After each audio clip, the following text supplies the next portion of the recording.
কথা ছিল বাম চোখের অপারেশন হওয়ার, কিন্তু ভুল করে চিকিৎসক অপারেশন করে বসে ডান চোখের।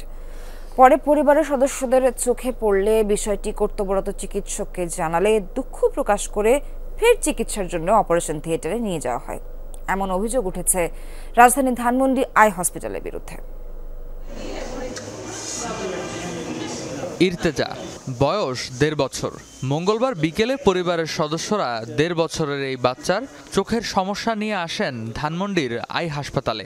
বাম চোখের মধ্যে ময়লা জাতীয় কোনো একটি জিনিসের অস্তিত্ব নিশ্চিত করেন চিকিৎসক। পরে অপারেশনের জন্য অ্যানেস্থেসিয়া দিয়ে সব পরীক্ষা নিরীক্ষা শেষ করে নেওয়া হয় অপারেশন থিয়েটারে। অপারেশন থিয়েটার থেকে বের করার পর পরিবারের সদস্যরা দেখতে পান বাম চোখের জায়গায় অপারেশন হয়েছে ডান চোখ। অপারেশন থিয়েটারে আমরা বাহিরে বারান্দায় আমি আর আমার হাজব্যান্ড বসেছিলাম। তো ওকে যখন বের করলো তখন ওর সেন্স আসতেছে।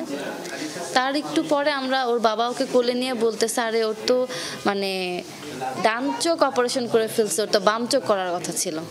এই ঘটনার সুষ্ঠু বিচারের দাবি জানিয়েছেন ইর্তেজার স্বজনেরা।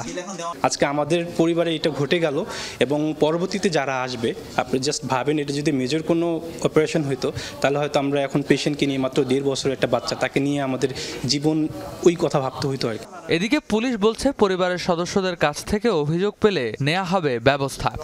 অভিযোগ দিবে তখন আমরা পূর্ণাঙ্গভাবে আইনানুগ ব্যবস্থা নেব। সে যেই অপরাধ হোক না কেন, আমরা কমপ্লেন পেলে তাদের বিরুদ্ধে ব্যবস্থা নেব। অভিযুক্ত হাসপাতালটির প্রধান পরিচালন কর্মকর্তা জানান, ঘটনার তদন্ত করে নেওয়া হবে যথাযথ ব্যবস্থা। রেদওয়ান আহমেদ, যমুনা নিউজ, ঢাকা।